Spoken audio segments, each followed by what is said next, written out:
वारी गावातून निघाली आणि आपल्या स्टॉप वरती मस्त रिंगण पडलं होतं. जय महाराष्ट्र बाबांनो, रामकृष्ण हरी. स्वागत आहे तुमचं आजच्या नवीन भागामध्ये. आणि आजचा नवीन भाग आपल्यासाठी एकदम स्पेशल असणार आहे. आज आषाढी एकादशी निमित्त आपल्या गावातून माऊलींची पालखी निघते. हे आपल्या गावाचं वैशिष्ट्यच. आणि आषाढी एकादशी म्हटलं की सगळ्यांनाच पंढरपूरची आठवण येते. पण आमच्या या परिसराचं भाग्यच असं की आमच्या गावातून पायी वारी प्रति पंढरपूर म्हणून प्रसिद्ध असलेल्या करर या विठुमाऊलीच्या दरबारात जाते. चला तर मग भावांनो, आपल्या या वारीचा प्रवास अनुभवूयात. वारी बेलोशी मध्ये पोहोचली, पण या वारीत आणखी एक खास गोष्ट अनुभवायला मिळते आणि ती म्हणजे प्रेमाने दिला जाणारा फराळ. हे बघा आमचे वारकरी. वारी बघता बघता मऊ धरणावर पोहोचली आणि वारीची खरी ओळख म्हणजे शिस्त. आणि वारी म्हटलं की डोळ्यासमोर उभं राहतं भक्तीचं, सेवाभावाचं आणि समतेचं एक सुंदर चित्र.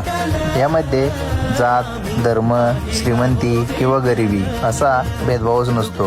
इथे प्रत्येक जण असतो तो फक्त वारकरीच. आणि धरणाच्या भिंतीवरती हजारो भाविक आतुरतेने ज्या क्षणाची वाट पाहत होते तो क्षण म्हणजेच रिंगण. आणि रिंगण म्हणजे वारकरी परंपरेचं जिवंत प्रतीकच. आणि बघता बघताच ज्ञानोबा तुकाराम आणि माऊली या जयघोषाने संपूर्ण परिसर दुमदुमून गेला. चला तर मग हे रिंगण बघूयात. ओठावरी आले नाम विठ्ठल विठ्ठल, स्वर्गसाती पाहियले विठूच्या रूपात. भाग्य थोर म्हणून आलो पंढरपुरात, आली या फळाला साता जन्माची पुण्याई. म्हणून या ढोळा मी पाहिली मिठाई. सुख जन्माचं हे भेटल, आम्ही पाहिला हो विठ्ठल. सुख जन्माचं हे भेटल, पाहिला हो विठ्ठल. दुःख का पुरा समपेटल, आम्ही पाहिला हो विठ्ठल. सुख जन्माचं हे भेटल, आम्ही पाहिला हो विठ्ठल. रिंगण झालं आणि प्रत्येकाने आशीर्वाद घेतले आणि पुढचा प्रवास सुरू झाला.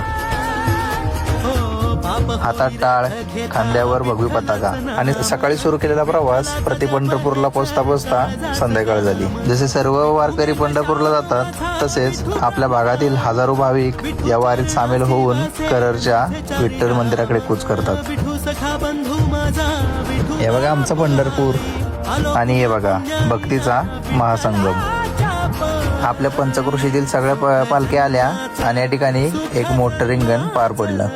आणि शेवटी विठ्ठल मंदिरात जाऊन नतमस्तक झालो. तर बाबांनो, असा होता आपल्या गावातून प्रति पंढरपूरला जाणाऱ्या वारीचा अनुभव. तुम्हाला कसा वाटला कमेंट बॉक्स मध्ये नक्की कळवा.